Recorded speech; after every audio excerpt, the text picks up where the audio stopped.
السلام الله عليكم ورحمة الله وبركاته كسو دوادا برامجك عيارها نصر حسن محمد نصرين اياد لسعود سين دونتو برت عيارها نوات كلا سعون دونتان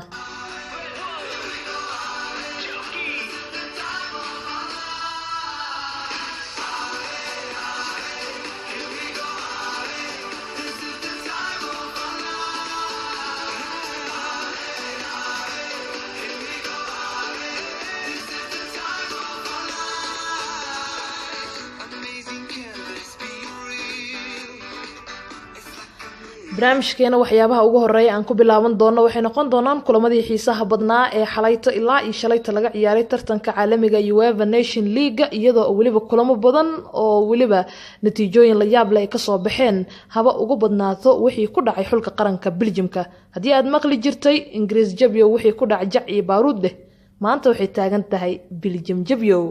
wixii ku dhacay jac iyo baaruud leh alla xalayto maxaa Belgiumka waxba loo reeban Switzerland inta la geystay taariikh lagu soo dhigay 5 gool iyo 2 xulka qaranka Belgiumka dabcan wax marmarsiyan loo mahay tababarihii awoodda badnaa ee waliba la yaabka sameeyay koobkii adduunka Russia ninka lagu magacaabo Robert Martinez ciyaartii ka dhacday garoonka caalamiga ee Swissbora Arena ee u soo daawasho tageen 17,800 oo taageerayaal ah waxa yaab iyo markaa kala soo laabtay halkaasi xulka qaranka shayaadiinta cascas Belgiumkana 5 gool iyo 2 ayuu ugu badiyay xulka qaranka Switzerland ciyaartaasina waxay ahayd ciyaar ka tirsaneed League A groupkiisa labaad iyadoo waliba Belgiumka ciyaarta oo socoto wax ka yar 20 daqiiqo 2 gool ay la hormareen labada goolna waxa u dhaliyay xidigii hore ee kooxda Chelsea iyo xidiga lagu magacaabo Torgan Hazard balaayo waxay ku dhacday Belgium balaayo kaga horeeyay kadib markii rigooro loo dhigay xulka qaranka Switzerland daqiiqadii 26aad ee ciyaarta markaas oo Ricardo Rodriguez uu ka dhigay gool ugu dambeyntiina Belgium ilaa iyo laga gaaro daqiiqadii 84aad ee ciyaarta goolal ayaa roob looga dhigay ugu dambeyntiina ciyaarta 90 daqiiqo 7 gool ay iska dhaliyeen labada xul ee Switzerland iyo xulka qaranka Belgiumka aan fiirino bal Martinez xalayto ceebtii ku dhacday hadii ay macquul tahay in marmarsiyo ugu yaraan loo heli karo oo la dhihi karo xitaa ciyaaryahan ka maqnaa waxa ku soo bilowday Martinez wuxuu ciyaaray shax 3-4 waxaana ku soo bilowday gool haytay Badkartio waa ninkii weynaa garkiga fuurka lahaa sidoo kale Vicente Company ayaa ku soo bilowday Toby Underwell iyo waliba xidigii ahaa Boyata inkastoo xitaa sidoo kale waxa qadka dhex ka muuqday Yuri Tielemans Alex Witsel Nasir Jadli iyo Thomas Muller meeshaas hal ciyaaryahan oo ka maqan mala bilaamar marsiyo Eden Hazard iyo waliba walaalkiis Torgan Hazard iyo Dries Mertensna afka hore weerar ay ku soo bilowdeen isku soo wada duub waxay noqotay ciyaartii adkeed ee ka dhacday magaalada Zurich ee dalkaasi Switzerland in Belgiumka la baro qaabka banooniga loo dheelo sidoo kale kulamadii xiisaha badnaa ee tartankaasi laga ciyaaray waxa kamid ahaa waxa aan raado sidoo kale waxa kamid ahayd kulankii adkaa ee UEFA Nation League ciyaartii ka dhacday garoonka Wembley ee u dhaxeysay xulalka qaranka Croatia iyo xulka qaranka Ingiriiska waxa la islahaa ugu yaraanta oo Gareth Southgate wuxuu noqon doona ama wuxuu halis badan kala kulmi doona xulka qaranka Croatia aan ognahay maalmo un yar ka hor inuu ka soo badiyo xulka qaranka La Roja ciyaar 3-2 ay kaga soo badiyeen halkan waa Wembley ay ciyaar noqotay kadib markii kabtanka awood badan ee xulka qaranka 3 libaax iyo waliba kooxda kubadda cagta Tottenham ninka lagu magacaabo Harry Kane uu quus kadib ama ciyaartan uu soo gabagabeeyay daqiiqadii 85aad ee ciyaarta balse ciyaarta oo qaybtii hore la isku mari la yahay Southgate ciyaartoydiisuna u muuqdeen kuwa ugu bandhiga fiican kulanka waxa hal mar ka yaabiyay xulka qaranka Ingiriiska sidoo kalena gool qurux badan ka dhaliyay difaaciyadana jeejeediyay ciyaaryahanka xulka qaranka Croatia xidig lagu magacaabo Andre Kramnic kaasi oo ka helay caawin xidig lagu magacaabo Nikola Vlasic waliba ciyaarta waxay ahayd daqiiqadii 57aad ee ciyaarta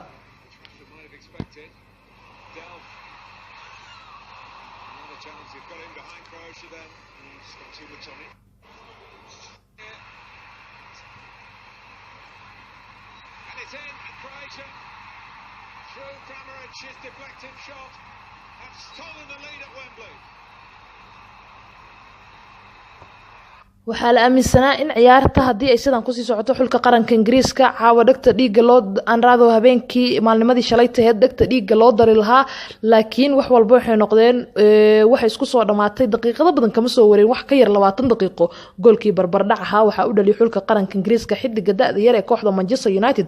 Jesse Lingard kaasoo caawinaad ka helay xidiga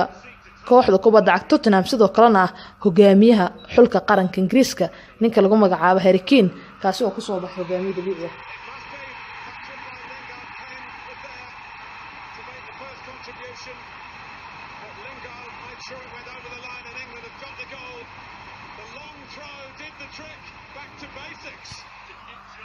jamaahiirta saddexda libaax ayaa fadhiga ka kacay kadib markii kabtankooda waliba ciyaaryahankii garoonka xidiga lagu magacaabo Harry Kane markii daqiiqadii 85aad ee ciyaarta uu ka dhaliyay mid kamid ah goolashiisa ugu quruxda badnaa xulka qaranka Croatia taasi oo ka dhigtay ugu dambeyntii inay soo gabagaboodo rajadii xulka qaranka Croatia. saddexda libaaxna awoodoodii ka soo bilaabatay koobka adduunka ilaa haatan waxaad moodaa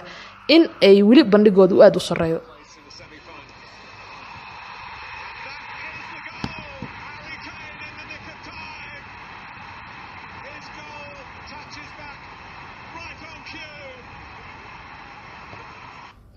sidoo kale kulamadii xiisaha badnaa ee ka dhacay UEFA Nation League waxa kamid ahaa ciyaarihii xiisaha badnaa ee tartankaasi laga ciyaaray markaan ka soo gudubna qasaaradii la kulmeen xulka qaranka Belgium-ka iyo guushii ay gaareen xulka qaranka Ingiriiska. sidoo kale North Ireland ayaa gurigiisa guuldaro kala kulmay xulka qaranka Austria ciyaar ka tirsaneed League B groupkiisa saddexaad. sidoo kale League C groupkiisa labaadna kulan kale wuxuu dhex maray xulka qaranka Hungary oo 2 gool ku dhuftay xulka qaranka Finland. Greegana gurigiisa ayaa guuldaro 1 gool eber kala kulmay xulka qaranka Estonia. League D groupkiisa labaad ciyaarihii ka dhacayna waxa kamid ciyaartii u dhaxaysay xulka qaranka San Marino iyo xulka qaranka Belarus ayaan 2 gool eber ku badiyay. sidoo kale Moldova iyo xulka qaranka Luxembourgna waxay ku kala baxeen barbardhac 1-1. waxaadna moodaa ciyaarahan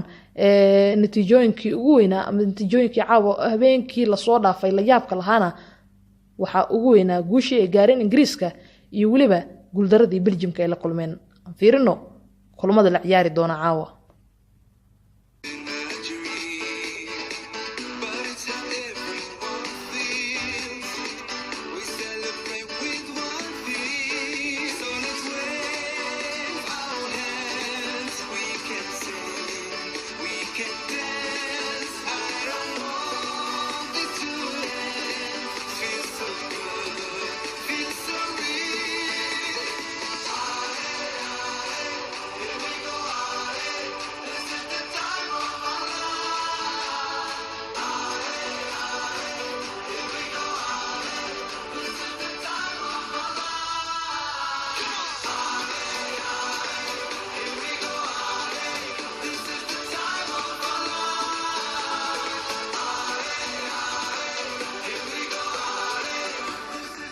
UEFA Nation League meeshii ugu xiisaha badneed ayuu hadda maraya iyadoo oo waliba caawana ay jiri doonaan kulamo xiiso badan oo ka dhici doona qaaradda Yurub. waliba tartanka caalamiga UEFA Nation League sanadan ee UEFA ay soo kordhisay la ciyaari doonana waxaa kamid ah kulan adag u dhaxeyn doona xulka qaranka Jarmalka iyo xulka qaranka Netherland. ciyaartaasina waxay kamid tahay League A groupkiisa koowaad. sidoo kale League A groupkiisa labaadna ciyaarado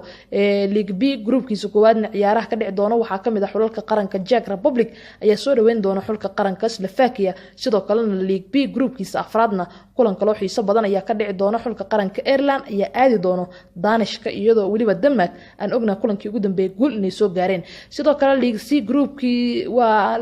C groupkiisa saddexaadna ciyaaraha ka dhici doona waxaa kamid ah xulka qaranka Bulgaria ayaa gurigiisa ku soo dhaweyn doona xulka qaranka Slovenia. sidoo kalena xulka qaranka Qobrus ayaa martigelin doona xulka qaranka Norway. waa League C groupkiisa saddexaad ciyaaraha ka dhici doona. sidoo kale League D groupkiisa koowaad ciyaaraha ka dhici doona caawa waxaa kamid ah xulka qaranka Andorra ayaa soo dhaweyn doona Latvia halka Kazakhstan uu marti u noqon doono xulka qaranka Georgia. groupka ugu dambeeyana waa League D groupkiisa afraad ciyaarana waxay u dhaxeyn doonaa xulka qaranka Macedonia iyo xulka qaranka Gibraltar ciyaar ka dhici doonta guriga Macedonia. Liechtenstein gurigeeda ayay ku soo dhaweyn doonaan xulka qaranka Armenia. waana ciyaaraha ugu xiisaha badan ee caawa laga ciyaari doono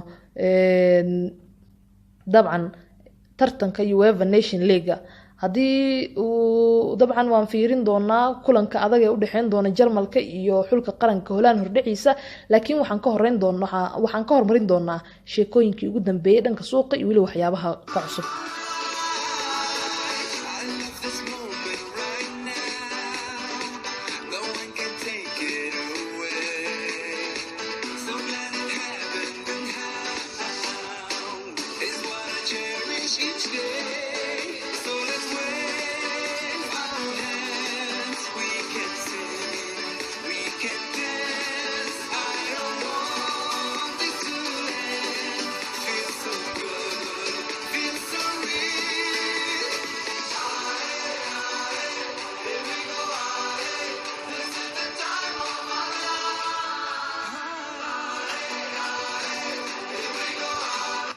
hal laba aan fiirino sheekooyinkii ugu dambeeyay suuqa sidoo kalena waxyaabaha ugu waaweyn hadalhaynta suuqa maanta waxaa kamid ah kooxda kubadda cagta AC Milan ayaa isha ku haysa markan in garoonka Giuseppe Meazza ama San Siro ay isugu keenaan 3 ciyaartooy oo xilli Premier League ka soo wada ciyaaray gaar ahaanna ka soo tirsanaa kooxaha Manchester United, Chelsea iyo waliba kooxda kubadda cagta Liverpool. Rossoneri durba waxaan ognahay inay la soo saxiixdeen ciyaaryahankii kooxda kubadda cagta Flamengo xidiga lagu magacaabo Lucas Paqueta kaasi oo si rasmi ah kooxda kaga mid noqon doona bisha Janaayo, laakiin waxaa leeyahay kooxda AC Milano suuqa horumar ay ka sameyn doonaan bisha Janaayo iyagoo waliba rabaan in Premier League ciyaartooy badan ay ka soo qaataan. waxaa haatan jira warar ku aadan ama warar xan ah ayaa soo baxaya kuwaas oo sheegaya Rossoneri in ay rabaan ama ay damacsan yihiin soo qaataan xidigii hore ee kooxda kubadda cagta Monaco, xidiga hadda ku wareersan sidoo kalena ku dhiban la qabsiga Premier League ee kooxda Liverpool Fabinho. sidoo kalena waxay rabaan inay soo qaataan Manchester United ciyaaryahankeeda ninka lagu magacaabo Eric Bailly, inkastoo xidigan xulka qaranka Ivoria uu ku dhibtooday in uu qanciyo ama qaab ciyaareedkiisa uu ku soo jiito tababaraha kooxda Manchester ninka lagu magacaabo Jose Mourinho. horey waxaan u ogeyn in ay kooxdan ama kooxda AC Milan horey u qaateen xidigii hore ee Monaco ninka lagu magacaabo Timo Bakayoko ee Chelsea ka qaateen. sidoo kalena hadda waxay rabaan Gary Cahill in ay geeyaan garoonka San Siro. Rino Gattuso wuxuu damacsan yahay hal mar inuu ka soo qaato Premier League ciyaartooyda galaha Gary Cahill, Eric Bailly iyo xidiga lagu magacaabo Fabinho. isla sheekooyinka Serie-ada kuwooda ugu xiisaha badanna waxaa kamid ah Premier League isku lifaaqanba kooxaha Liverpool iyo kooxda kubadda cagta Chelsea ayaa wali isku haysta ama bartilmaameedkooda koowaad suuqa Janaayo ka dhigan doona xidiga Fiorentina xidiga lagu magacaabo Federico Chiesa. ciyaaryahankana kooxo badan oo Serie-ada ka dhisan sida Juventus, Inter iyo Napoli ayaa baadigoob ugu jirta inkastoo Chelsea iyo Liverpool ay bartilmaameed ka dhiganayaan. Tutto Sport ayaa daabacaysa 21 jirkan inuu diyaar u yahay inuu horumar ciyaareed sameeyo. xidigana waxaa lagu qiimeeyaa 50 milyan isagoo oo waliba 10 kulan u saftay xulka qaranka Talyaaniga, sidoo kalena 75 kulan oo Serie A ciyaaray. wax qarsoodi ama Juve, Inter iyo Napoli dhammaantood inay baadigoob ugu jiraan xidiga Viola, laakiin kooxda ka yimaada gobolka Valerenzi diyaar waxay u tahay koox walba oo 50 milyan ciyaaryahankan ka bixin doonto. haddaba wiilka uu dhalay Enrico Chiesa waxaa aad u baadigoobi doona labada tababare ee kala Azzari iyo ninka lagu magacaabo Jurgen Klopp. Fiorentina waxay diyaar u tahay Janaayo inay iibiyaan Federico Chiesa hadii ay ku helaan lacag fiican. dhanka kalena wargeysyada Ingiriiska waxay daabacayaan kooxda Juventus inay diyaar u tahay ama in ay la xiriirtay xidiga lagu magacaabo waa ninka reer Wales ee lagu magacaabo Ramsey, iyadoo waliba kooxda kubadda cagta Juve diyaar u ah 11.7 milyan mushaar ahaan ah in sanadiiba u ballan qaadaan xidiga xulka qaranka Wales. xidigan qandaraaskiisa ayaa ka dhici doona kooxda Arsenal. jariirada The Sun waxay leedahay Juve waxay Ramsey siin doontaa adduun lacageed dhan 11.7 milyan oo euro haddii uu diyaar u noqdo inuu ka mid noqdo xilli ciyaareedka soo aadan. Roma iyo AC Milan ayaa baadigoob ugu jira sidoo kale ciyaaryahankan, halka The Building oo Jarmal ka soo baxdana ay leedahay ciyaaryahankan waxaa u gacan haatinaysa kooxda kubadda cagta Bayern Munich. sidoo kale haddii dalab saxan uu ka helo kooxda Bayern waxay u badan tahay Ramsey inuu ka mid noqon doono kooxda Bavarian Jetiska.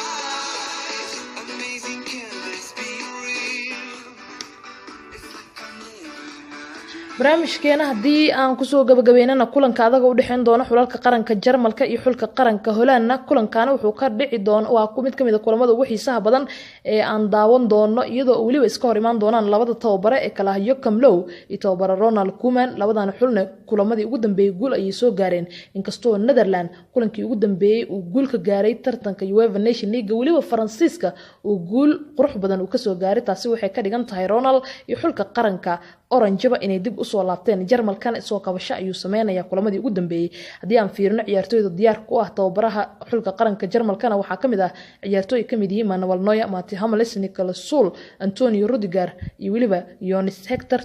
xidiga lagu magacaabo Toni Kroos, Joshua Kimmich, Marc Roos, Lorisen iyo Sergio Gnabry waa ciyaartooyda diyaar u noqon doona kulankan inay u ciyaaraan xulka qaranka Jarmalka. waa kulanka caawa Jarmal iyo xulka qaranka Holland u dhexeyn doona. Jarmalka Julian Draxler ayaa ka maqnaan doona, xulka qaranka Holland wax ciyaaryahan ka maqnaan maqnaan doona ma jiraan haddii aan fiirno Koeman ciyaartooydiisana waxaa horkacaya goolhaye Kasper Kalizen sidoo kale waxaa diyaar u ah Virgil van Dijk hogaamiye xulka qaranka Holland ah sidoo kale Danny Blind Matic de Roon Frank de Jong Georgina Wijnaldum Stephen Bergwijn Ryan Babel iyo waliba xidiga lagu magacaabo Memphis Depay ayay noqon doonaan ciyaartooyda caawa u ciyaari doona xulka qaranka Orange waana mid kamid ah kulamada ugu xiisaha badan ee UEFA Nation League aan daawan doono markay ay isku hor imaadaan xulalka qaranka Jarmalka iyo xulka qaranka Holland.